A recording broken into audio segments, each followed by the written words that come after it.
बोल news headquarter. अस्सलामुअलैकुम। बोल न्यूज हेडक्वार्टर्स में खुशामदीद। मैं हूं आपके साथ वरीशा जुल्फिकार। मैं हूं अरबाब जहांगीर और मैं हूं शाइस्ता शहजाद। हेडलाइंस आप जान चुके हैं, बुलेटिन में आपको बताएंगे।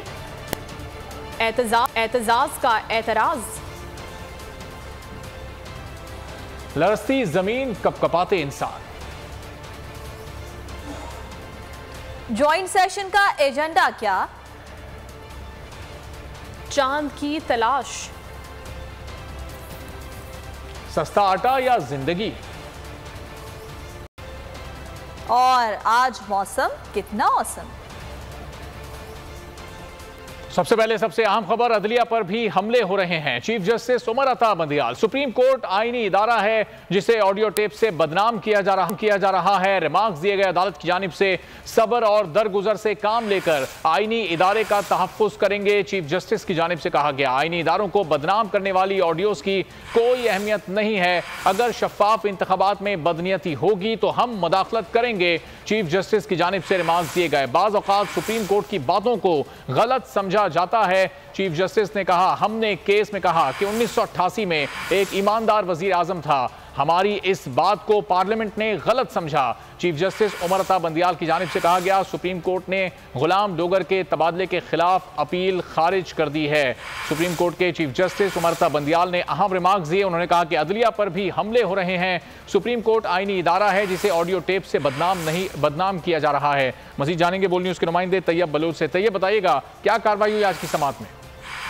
साबिक CCPO लाहौर गुलाम मोहम्मद डोगर के तबादले सिलसिले केस के दौरान चीफ जस्टिस ने बहुत अहम रिमार्क दिए। चीफ जस्टिस ने वाज़ेह तौर के ऊपर एक पैगाम दिया है कि अगर शफाफ इंतखाबात में कहीं भी कोई बदनीयती होगी तो फिर अदलिया जो है वो उसमें मुदाखलत करेगी। चीफ जस्टिस ने कहा कि सुप्रीम कोर्ट एक आईनी इदारा है जिसे ऑडियो टेप्स के जरिए बदनाम किया जा रहा है। हम सब्र और दरगुजर से काम लेकर आईनी इदारे का तहफ़्फ़ुज़ करेंगे। आईनी इदारों को बदनाम करने वाले इन ऑडियो टेप्स की कोई अहमियत नहीं है। हम इन टेप्स पर सब्र और दरगुजर का मुजाहरा कर रहे हैं। तब हमारे इदारे की बात होगी तो फिर हम इसका हर मुमकिन तौर पर तहफ़्फ़ुज़ करेंगे। दौरान समाअत चीफ जस्टिस ने जो है वो ये भी वजाहत की कि गुज़िश्ता समाअत में जो है वो सुप्रीम कोर्ट की एक बातों का जो है वो गलत मतलब लिया गया था। चीफ जस्टिस ने कहा कि हमने एक केस में कहा कि 1988 में सिर्फ एक ईमानदार वज़ीर आज़म था। हमारी इस बात को पार्लियामेंट ने गलत समझा। हमने ये नहीं कहा कि आज तक सिर्फ एक ही ईमानदार वज़ीर आज़म आया।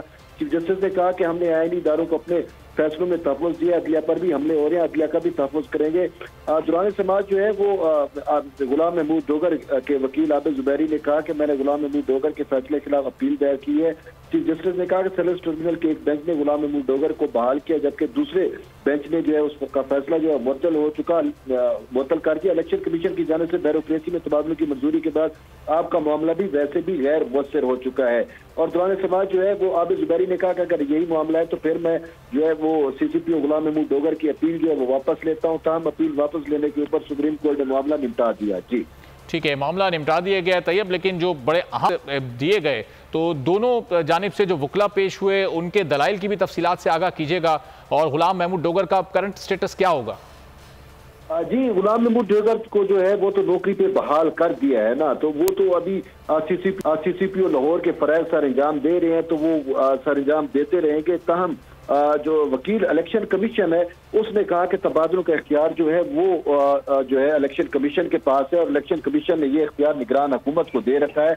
जिस पर जस्टिस याया अफरीदी ने कहा कि फिर आप निगरान हुकूमत में भी चेक एंड बैलेंस रखें ताकि वो ये जो इख्तियार है इसको सही तौर के ऊपर इस्तेमाल कर सके। और दौरान समाज चीफ जस्टिस का जो है वो ये कहना था कि आर्टिकल 218 के तहत साफ शफाफ इलेक्शन यकीनी बनाने के लिए तबादलों का इख्तियार इलेक्शन कमीशन जो है वो इस्तेमाल करता है। साबित हो गया कि निगरान हुकूमत तबादले इलेक्शन कमीशन की इजाजत के साथ ही कर सकती है। इलेक्शन कमीशन खुद से भी निगरान हुकूमत। ठीक है तैयब बलूच, बहुत शुक्रिया। इस बारे में आपसे मजीद भी जानते रहेंगे। और सदर पाकिस्तान और जजेस के फोन टैप किए जा रहे हैं। फोन टैप करना अच्छी बात नहीं है। माजी में फोन टैप करने पर असम्बलियां खत्म हो गई थी। एतजाज एहसन की लाहौर हाई कोर्ट में मीडिया से गुफ्तगू, कहा इलेक्शन सुप्रीम कोर्ट की मुकर्रर करदा तारीखों में होंगे। ये किसी की भूल है कि 30 अप्रैल को इलेक्शन नहीं होगा। ऑडियो टेप्स का और इनकी लाइब्रेरियन तो एक ही है। लाइब्रेरियन ने तो खुद कहा ना मेरे पास बड़ी लाइब्रेरी है। आप देखें ऑडियो टेप्स कितनी जल्दी आते हैं। अब इसके बारे में एक छठा पॉइंट बता दूं आपको, आईनी ऑडियो टेप्स बीबी शहीद की हुकूमत जब 1996 नवंबर 6 1996 में डिसमिस की गई फारूक लगारी ने, तो एक चार्ज था कि आप मारूफ शख्सियात व जजेस व पार्टी लीडर व जनरल के फोन टैप करते हैं। मोहसिन नकवी के बारे में पहले तो मैं बड़ा सर्टन था, बहुत शरीफ, और अब उसने जरा दौले दिखाने शुरू कर दिए। इलेक्शन होंगे उन्हीं डेट्स पे होंगे जिन डेट्स को अप्रूव करेगी सुप्रीम कोर्ट, और उसने अप्रूव कर दिए हुए। उन्होंने 30 अप्रैल पंजाब का और 28 मई खैबर पख्तूनख्वा। गवर्नर के पास कोई रिव्यू की नजरसानी का इख्तियार नहीं आइन के तहत। और मुल्क के मुख्तलिफ हिस्सों में जलजले के शदीद झटकों से जमीन लरज उठी। इस्लामाबाद, पंजाब, केपी और बलूचिस्तान में हर तरफ खौफ। दीवारों में दरारें पड़ गईं, कच्ची दीवारें गिर गईं। लोग कलमा तैयबा का विर्द करते हुए घरों से बाहर निकल आए। स्वात और सवाबी में सबसे ज्यादा नुकसान हुआ। केपी में 9 अफराद जांबाक होने की तस्दीक की गई है। हादसात में दर्जनों अफराद जख्मी हुए हैं। जलजले की शिद्दत 6.8, गहराई 180 किलोमीटर थी। जलजले का मरकज अफगानिस्तान में कोहे हिंदुकश रीजन था। अफगानिस्तान, ताजिकिस्तान, तुर्कमेनिस्तान, चीन और भारत में भी जलजले के झटके महसूस किए गए। जमीन ने करवट ली, दीवारें लरस गईं, दिल दहल गए। वक्त 9:36। अफगानिस्तान में हिंदुकश के पहाड़ी सिलसिले से लर्जिश उठी। पंजाब, खैबर पख्तूनख्वा, बलूचिस्तान और बलाई सिंध को हिलाकर रख दिया। जलजले की शिद्दत 6.8, गहराई 180 किलोमीटर थी। कई इमारतें झूल गईं, कच्ची दीवारें गिर पड़ी। लोग कलमा तैयबा का विर्द करते हुए घरों से निकल खड़े हुए। जलजले के बाद 3.7 शिद्दत का आफ्टर शॉक्स भी महसूस किया गया। PDMA ने खैबर पख्तूनख्वा में 9 अमवात की तस्दीक कर दी। मुख्तलिफ हादसात में 66 अफराद जख्मी हुए। सूबे में 20 घरों को जुज़वी नुकसान पहुंचा। NDMA के मुताबिक स्वाबी में छत गिरने से 5 अफराद जख्मी हुए। इस्लामाबाद के इलाके E11 में खुदादाद हाइट्स बिल्डिंग को नुकसान पहुंचा। जलजले के झटके अफगानिस्तान, ताजिकिस्तान, तुर्कमेनिस्तान, काजिकिस्तान में भी महसूस किए गए। उज़्बेकिस्तान, चीन और भारत में भी जमीन लरज उठी। खबरों में आगे आप देख सकेंगे, तोचा खाना निमट गया और आज चांद की तलाश। गुज़िश्ता रात रावलपिंडी, इस्लामाबाद, बाला इलाकों में जलजले के शदीद झटके महसूस किए गए। जलजले से पैदा होने वाली कीमती जानों के ज़िया की रिपोर्ट NDMA ने जारी कर दी है। कितने अफराद जख्मी और जाबाक हुए, जानेंगे इस्लामाबाद के नुमाइंदे अल्लादित्ता खान से। अल्लादित्ता, बताइएगा कितने लोग अपनी जान से गए, कितने जख्मी हुए इसमें? गुज़श्ता रात रावलपिंडी, इस्लामाबाद और बलाई इलाकों में जलजले के शदीद झटके महसूस किए गए। जलजले का मरकज़ अफगानिस्तान का पहाड़ी सिलसिला को हिंदुकश था, जहाँ पर 6.8 की शिद्दत का जलजला आया। NDMA की जानिब से भी रिपोर्ट जारी कर दी है। खैबर पख्तूनख्वा के इलाकों में जलजले की वजह से 2 अफराद जाँ भाग, जबकि 66 अफराद जख्मी हुए हैं। सवाबी में भी एक घर की छत गिरने की वजह से 5 अफराद जख्मी हुए हैं, जबकि इस्लामाबाद में खुदादाद हाइट्स में भी दरारें पड़ी हैं। इस्लामाबाद की ज़िली इंतज़ामिया फ़ाइनल रिपोर्ट तैयार कर रही है इस बिल्डिंग के हवाले से, जबकि रावलपिंडी में भी एक शॉपिंग मॉल में कुछ दरारें पड़ी हैं। NDMA ने यह रिपोर्ट जारी कर दी है और साथ साथ अपने फ़ोन नंबर भी दिए हैं कि मजीद किसी इलाके में अगर कोई इतलात हैं तो NDMA या। बहुत शुक्रिया अल्लादित्ता खान, आप हमें रिपोर्ट कर रहे थे। अवाम जलजिले की तबाही से ज्यादा खौफ से मुतासिर होने लगे। स्वाबी और सवात समेत नवाही इलाकों में मुतादिद अफराद बेहोश हो गए। कई को हालत बिगड़ने पर अस्पताल मुंतकिल करना पड़ गया। जमीन लर्जी, जिस्म कांपे, खौफ ने दिलो दिमाग पर कब्जा जमा लिया। 18 साल पुराने जलजले का खौफ अब भी जहनों पर तारी है। तुर्की के हालिया जलजले और फैली अफवाहें भी असर दिखा गईं। जलजले के दौरान मुत्तादिद अफराद खौफ के मारे बेहोश हो गए। कई को हालत बिगड़ने पर अस्पताल मुंतकिल करना पड़ गया।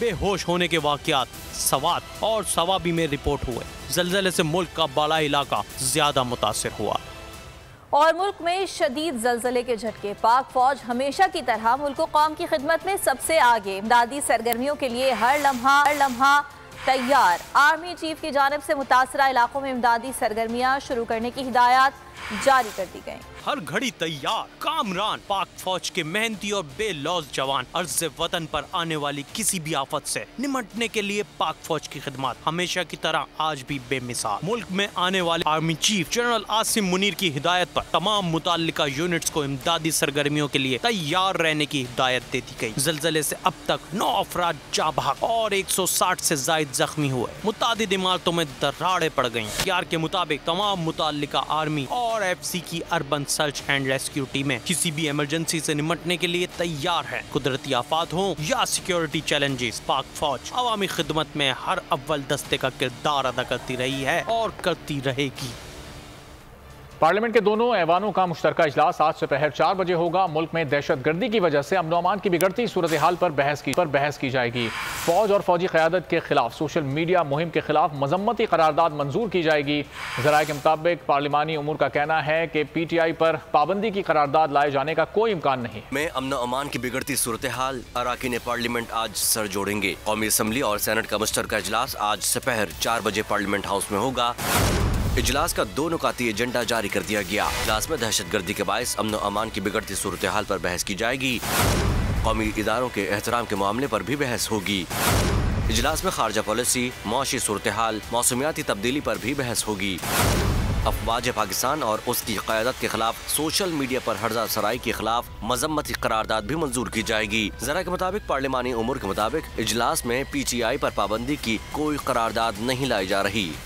और तोशाखाना से लिए गए तमाम तहफ़ का रिकॉर्ड पेश किया जाए। कोई शख्स मुफ्त में तोहफा लेने का मजाज नहीं, वो तोहफा सरकार की मिल्कियत है। लाहौर हाई कोर्ट ने बड़ा फैसला सुना दिया, तोशाखाना केस निपटा दिया। एडवोकेट अजहर सिद्दीक का कहना था कि मुफ्त तोहफा लेने वाले के खिलाफ कानूनी कार्रवाई अमल में लाई जा सकती है। अदालत के फैसले पर हुकूमत को तशवीश लाहक हो गई, फैसला चैलेंज करने की तैयारी शुरू कर दी। लाहौर हाई कोर्ट का बड़ा फैसला, तोशाखाना का माल सरकारी अमानत करार। कोई भी तोहफा मुफ्त में वसूल नहीं किया जा सकता। फैसले से हुकूमत को तशवीश लाहक। कानून दान अजहर सिद्दीक की दरखास्त निपटाते हुए लाहौर हाई कोर्ट ने फैसला सुनाया कि जिन दोस्त ममालिक ने तहफ़ दिए उसका रिकॉर्ड भी पेश किया जाए। कोई चीज कानूनी तौर पर छुपाई नहीं जा सकती। अदालत ने कहा कि जो कोई भी तोहफा मुफ्त में लेकर गया वो सरकार की मिल्कियत है। मुफ्त तोहफा लेना गैर कानूनी और एतमाद खोने के बराबर है। कीमत अदा किए बगैर कोई तोहफा लेने का मजाज नहीं। एडवोकेट अजहर सिद्दीक ने कहा कि मुफ्त तोहफा लेने वाले के खिलाफ कानूनी कार्रवाई अमल में लाई जा सकती है।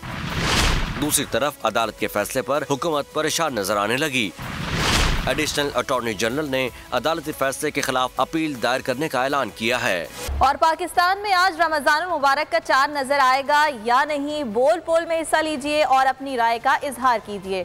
रुयत हिलाल कमेटी का इजलास आज होगा। क्या पहला रोजा कल होगा? अगर आप समझते हैं कि कल पहला रोजा होगा तो हाँ पर क्लिक कीजिए, और अगर आप ये समझते हैं कि जुमे को पहला रोजा होगा तो ना पर क्लिक कीजिए और बोल के ऑफिशियल ट्विटर अकाउंट पर जाइए, अपनी राय का इजहार कीजिए। कल पहला रोजा होगा या नहीं, बोल पोल में शामिल हो जाएं। था हुकूमत का फिरौन को भी नशा, जुल्म पर जुल्म वो खलकत पर करता रहा। जुल्म और जबर की एक और दास्तान, हुकूमत का आजादी सहाफत पर कारीवार। सच की आवाज सिद्दीक जान को चुप कराने की कोशिश। जुल्म के खिलाफ अलम बुलंद करने वाले सहाफी भेंट चढ़ने लगे। अदालती अहकामात के बावजूद मुहिब्बे वतन सहाफी बोल न्यूज के ब्यूरो चीफ सिद्दीक जान को गिरफ्तार कर लिया गया। उफ, क्या जुल्म है। बोल इस जुल्म के खिलाफ आला अदलिया से इंसाफ का मुंतजिर है। सब्सक्राइब करें और बेल दबाएं ताकि कोई खबर रह न जाए।